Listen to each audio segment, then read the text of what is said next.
Hello, Namaste. Welcome to the Best Preparation, a YouTube channel for learning English language. Please don't forget to subscribe this channel, share this video to your friends, like and comment.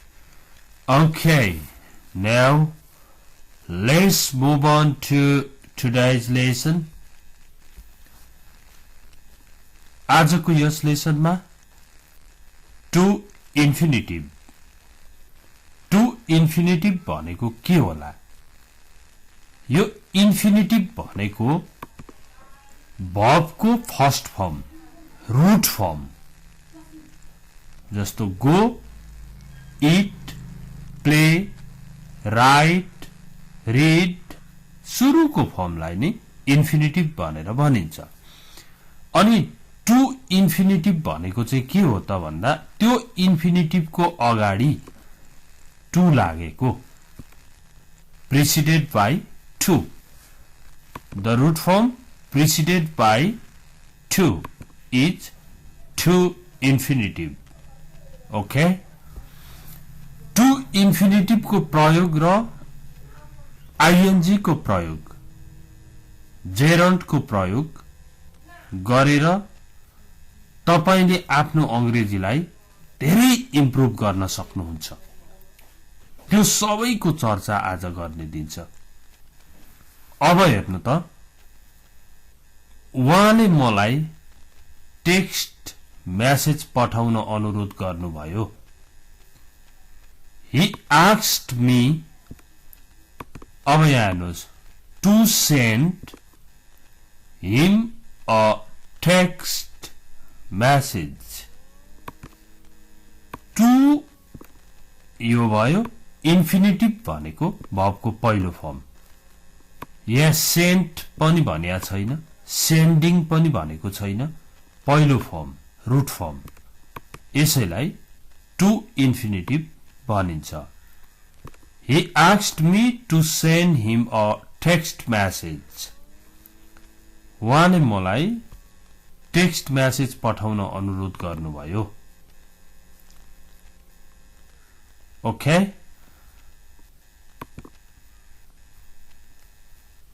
we decided to go home a bit earlier. यहाँ हेर्नुहोस् त, we decided to go home a bit earlier. हामीले अलिक चाँडै, अलिक छिटै घर जाने निर्णय गर्यौं। ओके, अब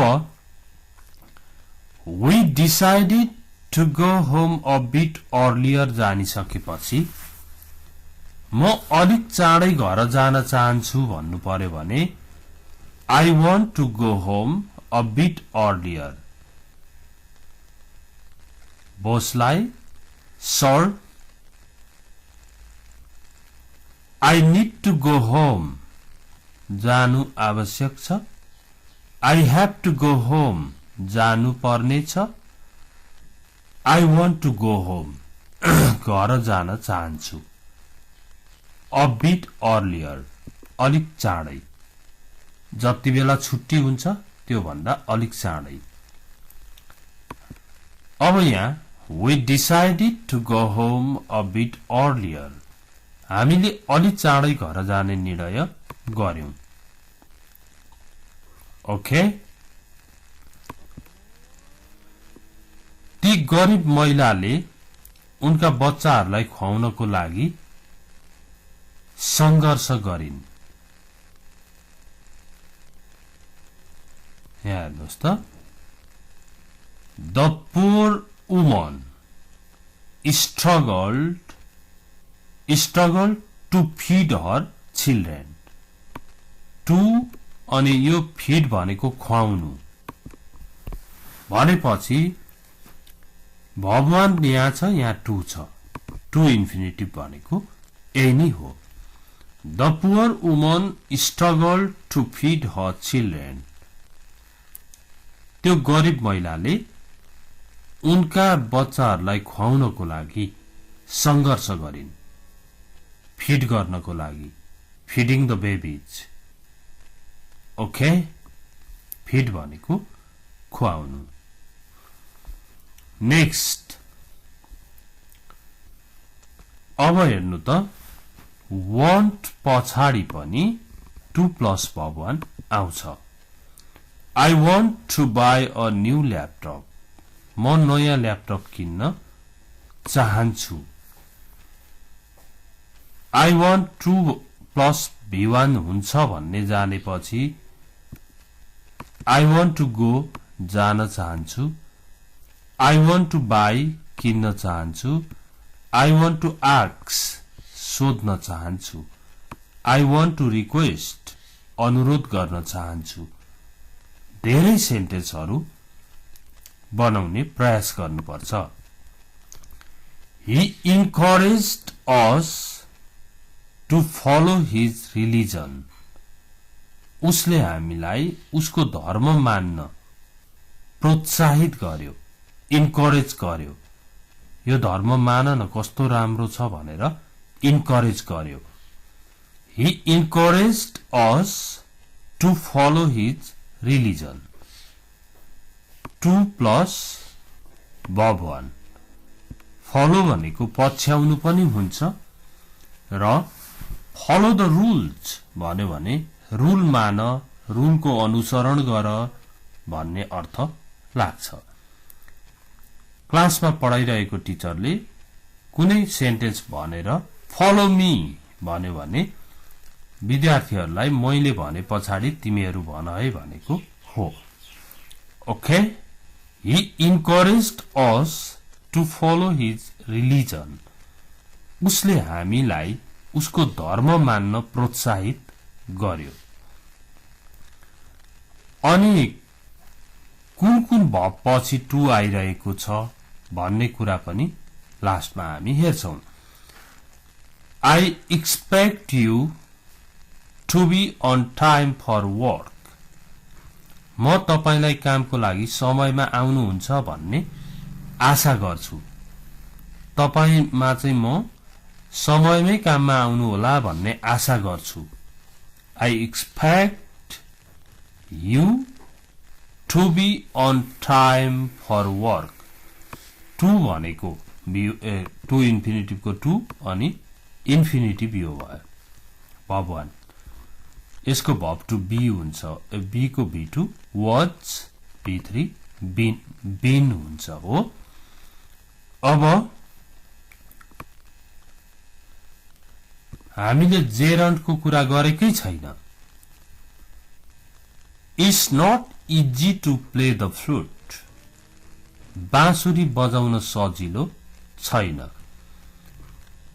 It's not easy to play the flute जान्ने मान्छेले It's not easy to learn English अंग्रेजी सिक्न सजिलो छैन भन्न पनि सक्ने भो It's not easy to work in cold season जाडामा काम गर्न सजिलो छैन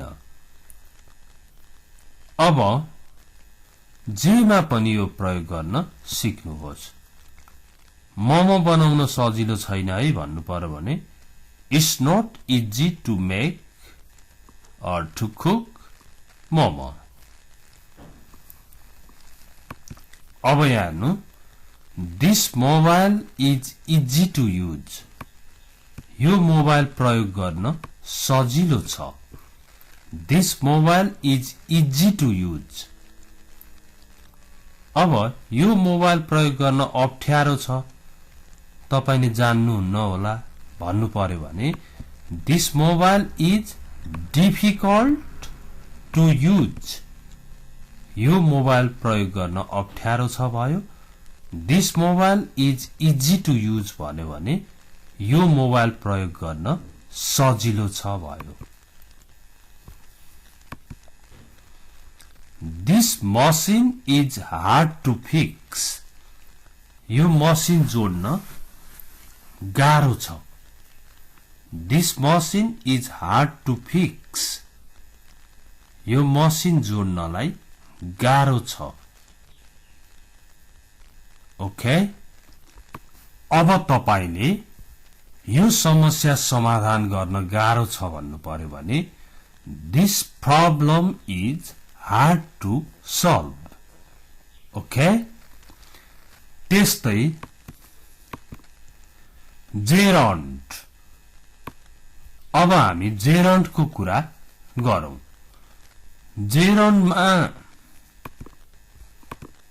जेरन्ड भनेको चाहिँ टु इन्फिनिटिभ भनेको टु पछि भव1, जेरन्ड भनेको चाहिँ भवमा आइएनजी लागेको प्रोग्रेसिभ फर्मलाई जेरन्ड भनिन्छ। स्विममा स्विमिङ, प्लेमा प्लेइङ, गोमा गोइङ, लिभमा लिभिङ। तर यसलाई नै सब्जेक्टको रूपमा प्रयोग गर्न सकिन्छ। जेरन्डलाई सब्जेक्टमा राख्न जान्ने मान्छेले सजिलै अंग्रेजीका सेन्टेन्सहरू बनाउन सक्छ। कसरी होला त हेर्नु त। Swimming keeps our body fit. पौडी खेल्ने कामले हाम्रो शरीरलाई तन्दुरुस्त राख्छ। स्विमिङ नै अहिले सब्जेक्टमा आएको छ। जेरन्डको प्रयोग, gerund can be used as a subject. सब्जेक्टको रूपमा पनि प्रयोग हुन सक्छ जेरन्ड। Swimming keeps our body fit भनेको के रहेछ? पौडी खेल्ने कामले हाम्रो शरीरलाई तन्दुरुस्त राख्छ। बाहिर काम गर्नाले हामी स्वस्थ हुन्छौं भन्नु पर्यो भने वर्किङ आउट। हेर्नु त, working out keeps us healthy. बाहिर काम गर्ने कामले हामीलाई स्वस्थ राख्छ। ओके, अब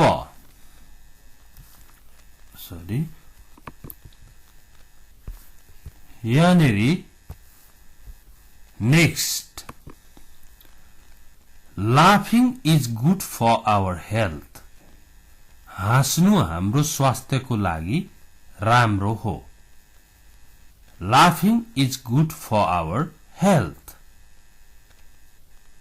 ओके, अहिले लाफिङ चाहिँ सब्जेक्टमा आइरहेको छ। जेरन्डको प्रयोग राम्रो हेर्दै जानुहोस् है।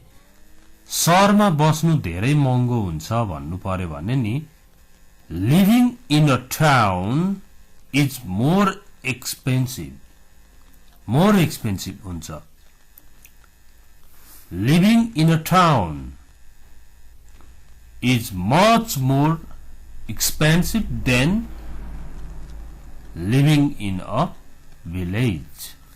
विलेजमा बस्नु भन्दा टाउनमा बस्नु धेरै महँगो हुन्छ। ओके, यसरी हामीले जेरन्डको प्रयोग गर्न सक्छौं।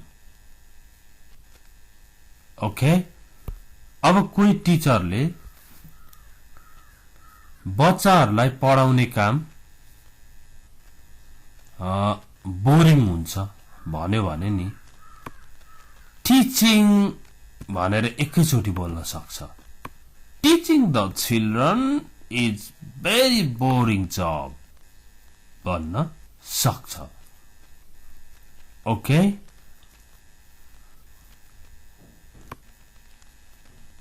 अब यो दुईटा स्लाइड बाँकी छ।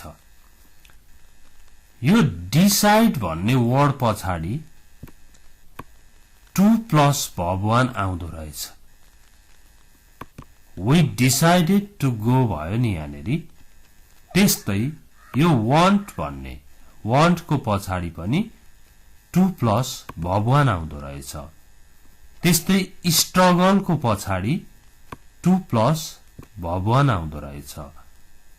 अनि यो एक्सपेक्ट गर्नु भनेको आशा गर्नु। एक्सपेक्ट पछाडि पनि टु प्लस भव1 कै प्रयोग हुँदो रहेछ। यहाँ हेर्नुहोस् त, अब यो यहाँ के लेखेको छ यहाँ हेर्नु। यो यस्ता यस्तो भवहरूको पछाडि टु आउँछ भनेर लेखेको छ। यहाँ हेर्नुहोस् त, टु प्लस इन्फिनिटिभ चाहिँ कहाँ प्रयोग हुन्छ अरे भन्दा एड्जेक्टिभको पछाडि भनेको छ एड्जेक्टिभ हेर्नुहोस् त इजी छ नि easy to play difficult to hear सुन्नलाई गाह्रो easy to use hard to fix यो हार्ड यो इजी यो डिफिकल्ट यो इजी अनि यिनीहरुको पछाडि के आएछ भन्दा 2 प्लस verb 1 2 प्लस verb 1 अनि 2 प्लस verb 1 2 प्लस verb 1 भनेको टु इन्फिनिटिभ को प्रयोग हुँदो रहेछ ओके एकपल्ट हेर्नुस् रिपिट गर्नुस् Please don't forget to share this video to your friends. Thanks for watching it. See you next time. Bye bye.